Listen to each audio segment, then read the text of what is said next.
सांगलीत कल्पद्रुम क्रीडांगणावर श्रीराम भक्ती उत्सव 7व्या दिवशी लेझर शोमधून श्रीरामकथा दर्शनाने सांगली राममय झाली। यावेळी सांगली आणि पंचक्रोशीतील हजारो रामभक्त तल्लीन होऊन लेझर शोमध्ये दंग झाले होते।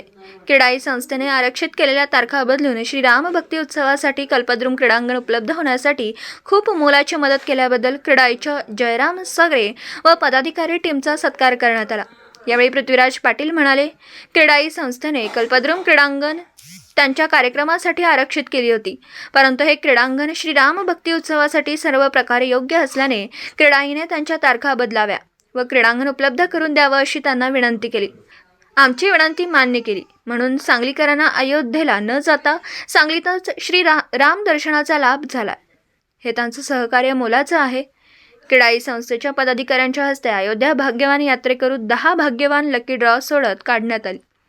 पृथ्वीराज पाटील फाउंडेशन आयोजित झकास गणराया माझा खास या सार्वजनिक घरगुती गौरी गणपती आरास स्पर्धा 2023 विजेत्यांना संजय कोटनीस, आदिराज घोरपडे व पृथ्वीराज पाटील यांच्या हस्ते बक्षीस वितरण करण्यात आलं। विजेते पुढील प्रमाणे: घरगुती गौरी आरास सजावट प्रथम क्रमांक श्वेता शेटे, यशवंतनगर रुपये 7,000, द्वितीय क्रमांक सोनाली सरनाथे, भक्तिनगर रुपये 5,000, तृतीय क्रमांक मयुरी माळी रुपये 3,000, घरगुती गणपती आरास सजावट सारंग पाटील, यशवंतनगर प्रथम क्रमांक 7,000, रवींद्र पोद्दार, टिळक चौक रुपये 5,000, तृतीय क्रमांक विभागून तृप्ती कोळी, सांगलीवाडी रुपये 1,500 व निखिल माने, विश्रामबाग रुपये 1,500, उत्तेजनार्थ किरण कांबळे, खणबाग रुपये 2,500, उल्लेखनीय सजावट ट्रॉफी सागर साळुंखे, खणबाग, अभिजित तुपारे, सांगलीवाडी, विनायक सुतार, कर्नाळ रोड, सार्वजनिक गणपती प्रथम क्रमांक गणपती पेठ व्यापारी गणेशोत्सव मंडळ रुपये 21,000, द्वितीय कापडपेठ गणेशोत्सव मंडळ रुपये 15,000,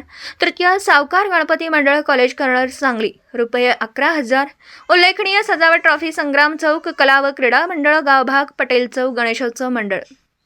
आरतीने कार्यक्रमाची सांगता करण्यात आली। यावेळी क्रीडाईचे जयराम सगरे, दिलीप पाटील, जयेश हरिया, सुरेश केरीपाळे, शैलेश पवार, डॉक्टर पतंगराव कदम फाउंडेशन व पृथ्वीराज पाटील फाउंडेशनचे पदाधिकारी व सदस्य आणि सांगली व आसपासच्या परिसरातील रामभक्त हजारोंच्या संख्येने उपस्थित होते।